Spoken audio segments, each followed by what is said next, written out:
Hello everyone, good morning and welcome back to my channel Shampa life ব্লগে সবাইকে স্বাগত। আর এখান থেকে ভিডিওটা শুরু করছি, সবাই সম্পূর্ণ ভিডিওটা দেখবে। আর আমি যে ভয়েসটা দিচ্ছি, আমার কিন্তু দুই কান ঠান্ডা লেগে একদম পুরো দুই কানে ঠিকঠাক শুনতে পাচ্ছি না। আমি নিজেই কতটা জোরে কথা বলছি সেটাও আমি বুঝতে পারছি না। তো দেখো, আজকে একটু সকাল সকাল উঠেছি, যেহেতু আমরা যাব গ্রামের বাড়িতে। ওই জন্য ভাবলাম সকালের মুহূর্তটা তোমাদের কাছে একটু শেয়ার করি। আর চারিদিকে দেখো কুয়াশা পড়েছে, তো একদম পুরো ফাঁকা, কেউ ঘুম থেকে ওঠেনি। জাস্ট খবরের কাগজ যারা দিতে আসে তারাই এসে খবরের কাগজগুলো দিয়ে গেছে। তো চলো এখান থেকে ভিডিওটা শুরু করলাম, সবাই সম্পূর্ণ ভিডিওটা অবশ্যই দেখবে কিন্তু। তো বাইরেটা তো তোমাদের দেখালাম, তারপরে একটু এই যে কফি খেয়ে নিচ্ছি। আজকে চা বানাইনি, কফি খাবো। আর তোমাদের দাদা তো সকালবেলা একটু ফল খাবে, ও তো এসব দুধ চা কফি কিছুই খাবে না। কিন্তু আমি একটু চা কফি খাবো, খেয়ে তারপরে ধীরে সুস্থে বেরোবো। আর সবথেকে বড় কথা, সরস্বতী পূজা আছে। আমি সরস্বতী পূজাতে তোমাদের একটা সুখবর দেব, সেটার জন্য আমাদের বাড়ি যেতে হচ্ছে সবাইকে সুখবরটা দেওয়ার জন্য। আর সরস্বতী পুজোর দিন আমি তোমাদেরকে অবশ্যই খবরটা দেব, ওই জন্য বাড়ি যেতে হচ্ছে, ছেলে মেয়েও ওখানে আছে। আর সরস্বতী পুজোতে বাড়ি না গেলে তো হবে না, যেহেতু বাড়ির কাছেই পূজা হয়, ওই জন্য যাচ্ছি। তো চলো আগে কফিটা খেয়ে নিই, একটু টিফিন করে নিই, নিয়ে তারপরে আবার তোমাদের সামনে আসব। কিন্তু আমি সম্পূর্ণ রেডি হয়ে তারপরে আবার আসব, ঠিক আছে? চলো। তো বন্ধুরা, এই যে দেখো রেডি হয়ে গেছি। আর রেডি হওয়া বলতে সামান্য কিছু, আর এই যে শাড়িটা পরেছি এটা হচ্ছে আমার মায়ের শাড়ি। মায়ের শাড়ি আমি যেখানে যাই প্রায় আমার মায়ের শাড়িটাই পরি, কারণ আমার মায়ের সমস্ত শাড়ি আমার কাছে। আর রেডি তো এই যে হালকা পাতলা করে একটু রেডি হয়েছি। তো চলো, আর আমার এত পরিমাণে ঠান্ডা লেগেছে, আমি বলছি না যে আমি দুই কানে ঠিকঠাক শুনতে পাচ্ছি না, কতটা জোরে কথা বলছি সেটাও বুঝতে পারছি না। আর কালো শাড়ি আমার তো খুব ভালো লাগে। আর তোমাদের দাদা ওই যে দেখো আয়নার সামনে একটু ঢুঙ্গি দিচ্ছে। ঢুঙ্গি আয়নার সামনে সবাই দেয়, শুধু ছেলেদেরকে বললে হবে না, মেয়েরা তো মনে হয় বেশিই দেয়। যাই হোক, আমরা যাই বাড়ি, কারণ বাড়িতেও বলা আছে, আর ছেলে মেয়েও খুব খুশি যেহেতু আমরা বাড়িতে গেলে। আর এই যে দেখো কালো শাড়িটা কেমন লাগছে দেখো, আর কুচিগুলো এত সুন্দর পাটে পাটে পড়ে যায়। আমার মায়ের এই শাড়িটা কিন্তু ব্যাঙ্গালোর থেকে আনা। তো যাই হোক, আমার মায়ের সব শাড়িগুলো আমি পরে পরে পুরনো করে দিলাম। তো আমার মা বলে, তোর যেটা খুশি তুই সেটা পরবি, পরে তারপরে পুরনো হয়ে গেলে আমাকে দিবি। তো আপাতত তো রেডি হয়ে গেছে। আর এই যে দেখো সরস্বতী পুজোর জন্য হাতে মেহেন্দি করেছি। আর আমি এইরকম সিম্পল মেহেন্দি আমি নিজে করতে পারি, আমি ডিজাইন করতে পারি না। আমি যেটুকু পারি সেটুকুই করার চেষ্টা করি, এইটুকু ছাড়া এর ঊর্ধ্বে আর পারি না। তো তোমাদের দাদাকে তারপরে বলছিলাম যে হলো নাকি, কত লেট হবে? তো বলছে টাটা, চলো একবারে গ্রামে যেয়ে দেখা হবে। তো আমি বললাম আমি তো ভয়েসটা বন্ধ করে দেবো, তোমার কথা তো শোনা যাবে না, যেহেতু আমি ভয়েস দেবো। তো চলো টাটা, একবারে আমাদের খেয়াঘাটে যেয়ে দেখা হবে। তো বন্ধুরা, তারপরে এই যে দেখো একদম খেয়াঘাটে চলে এসেছি। আর শরীর সবারই খারাপ, যেহেতু তোমার দাদারও খারাপ, আমারও খারাপ। আর ওর বাঁ চোখ থেকে হঠাৎ মানে সারাক্ষণ জল আসছে। আর এই যে দেখো আমি তো কপালে টিপ পরি না বললেও চলে। আর আজকে এদিকে গরমও পড়েছে, আবার এদিকে তোমার মানে কুয়াশাও পড়েছে। তো আমরা তো গায়ে কিছুই দিইনি, সোয়েটারটা সব খুলে দিয়েছি, যেহেতু ঘর থেকে পরে বেরিয়েছিলাম, কিন্তু রাস্তায় আর গায়ে দিতে পারলাম না। ফের হচ্ছে খুলে দিয়েছি। আর ওই টুপির ওই বোতামটা লাগিয়েছে, তাই আমাকে দেখাচ্ছিল। আমি বললাম যে কালো সুতো দিয়ে কেন করেছো, লাল সুতো দিয়ে করলে ভালো হতো। আর চারিদিকটা এত কুয়াশা পড়েছে যে আমাদের নদীর ওপারটা দেখা যায়, কিন্তু এখন আর সেটা দেখা যাচ্ছে না। আর পুরো ফুল জোয়ার, একদম কানায় কানায় জল, গোনমুখ বলে না, সেরকম গোনমুখটাই পড়েছে। এই যে দেখো রাস্তার কানাকানি জল পুরো একদম।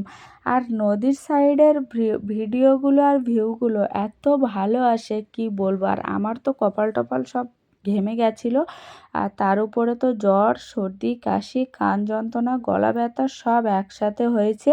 তো যাই হোক, বাড়ি যাই, বাড়ি যেয়ে আর মিষ্টিও অনেক নেওয়া হয়েছে, সবাইকে দিতে হবে, কারণ সুখবর বলার সময় চলে এসেছে ওই জন্য। তো আমি এই যে দেখো ক্যামেরা চালু করে রূপচর্চা করছি, আর কি করব, আর বাইরের ব্যাকগ্রাউন্ডটা যা লাগছে, আর এই যে দেখো কতটা পরিমাণে জল উঠে গেছে। তো আমি আরও তোমাদের দাদাকে বলছিলাম যে এতটা জল উঠে গেছে, বলে গোনমুখের সময় ওই জন্য জল উঠে গেছে। আর ওই পাড়টা দেখো মাঝে মাঝে হালকা দেখা যাচ্ছে, আবার দেখা যাচ্ছে না। আর ওই যে দেখো খেয়া আসছে, আমরা যখন এসেছি তার কিছুক্ষণ আগে খেয়া ছেড়ে দিয়েছে, ফের এই খেয়াটা আসছে, এই খেয়াতে আমরা উঠে যাব। তো চলো আগে উঠে নিয়ে তারপরে আবার তোমাদেরকে দেখাচ্ছি। কারণ খেয়াতে আবার না অনেক মাল তোলে, মাল তুলতে তুলতে দেরি হয়ে যায়, আর আমাদের সব থেকে লেট হয় খেয়াতে। মানে তুমি টাইমলি যদি এসেও যাও না, তোমার খেয়া ছাড়তে না না করে আধা ঘন্টা লাগিয়ে দেবে। তো আধা ঘন্টা এখানে লেট মানে বুঝতে পারছো।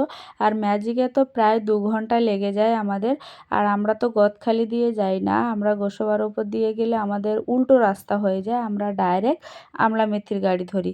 তো বাইরে তোমাদের আরেকটু ঘুরিয়ে দেখায়, এই যে দেখো জঙ্গলটা। এটা জঙ্গল বলতে কি, এই পাড়টা এমনি গাছ বসে গেছে, ফল যখন জোয়ার জোয়ার আসে ফলগুলো ভেসে আসে, আর যখন ভাটা চলে যায় তখন তো মাটিতে বসে যায়। সেরকম হতে হতে দেখো নদীর কতটা মাঝখান দিকে গাছ উঠে গেছে। আর এদিকে দেখো খেয়া চলে এসছে। তো চলো আগে খেয়াতে উঠি, উঠে তারপরে আবার কথা বলছি।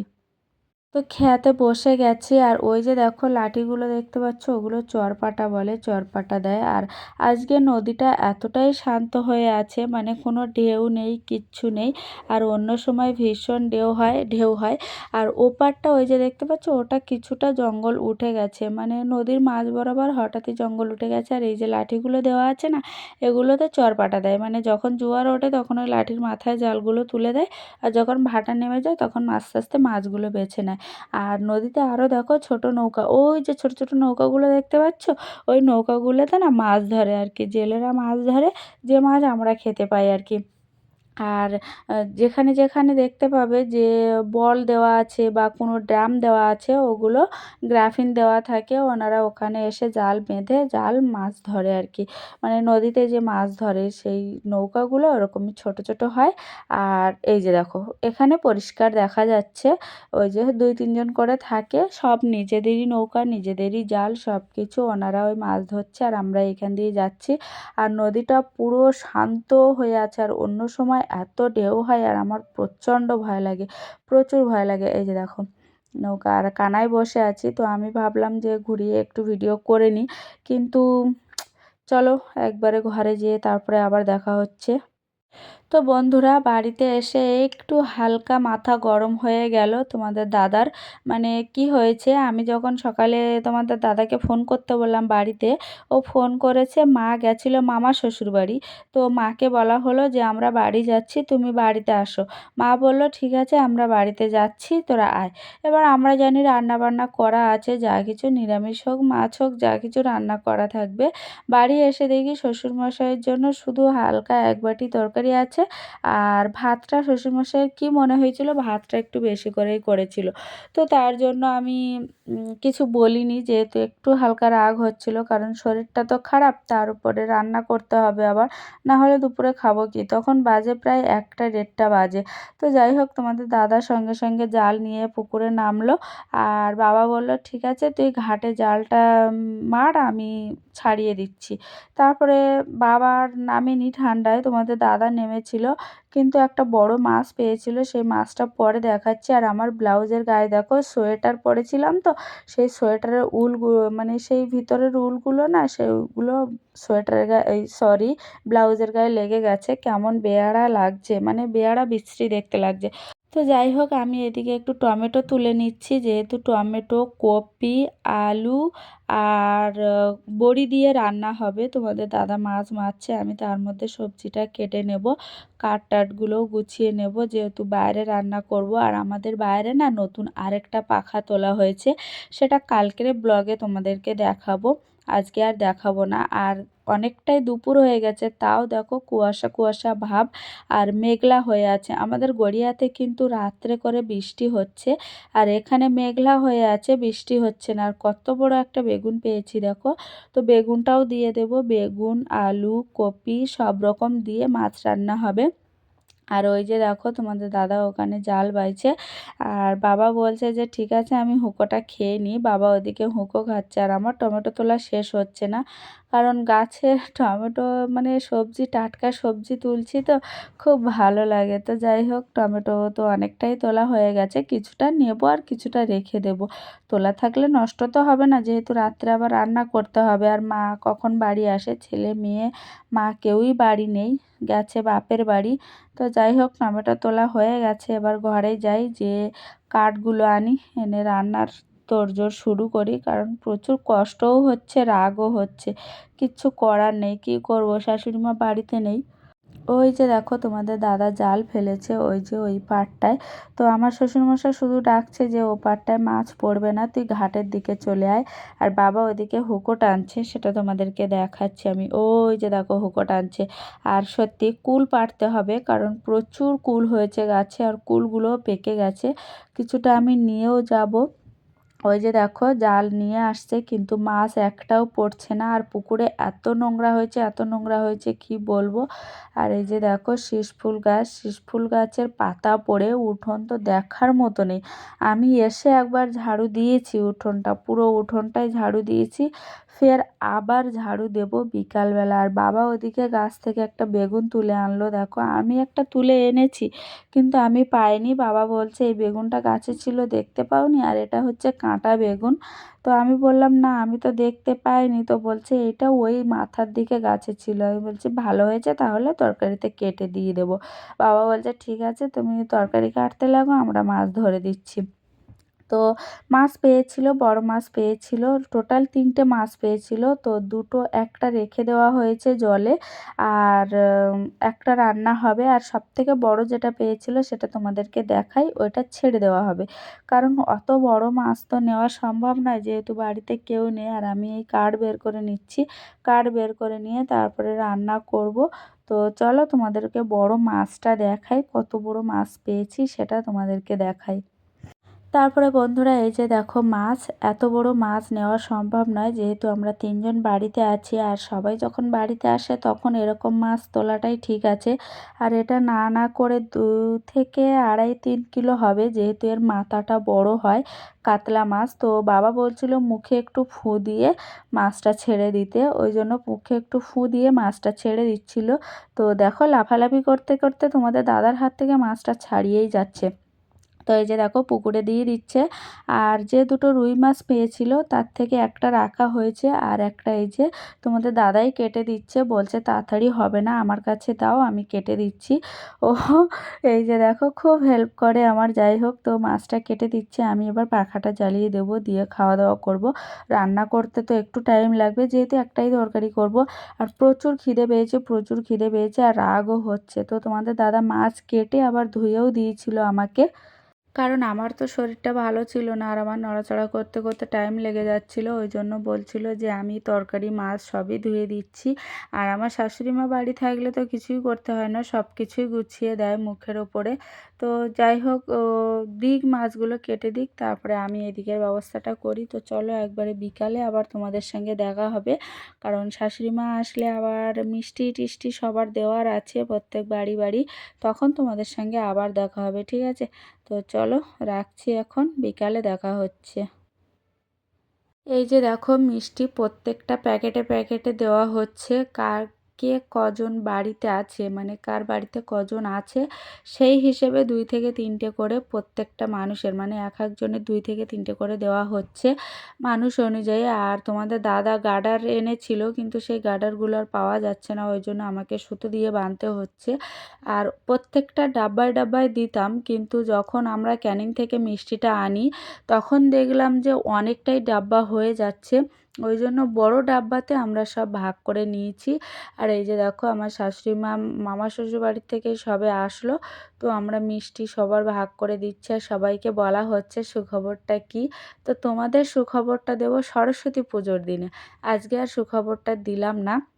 তো চলো আগে মিষ্টিগুলো প্যাক করি, আর মেয়েকে দিয়ে পাঠিয়ে দিচ্ছি যে এইটা ওই বাড়িতে দিবি, ওইটা ওই বাড়িতে দিবি।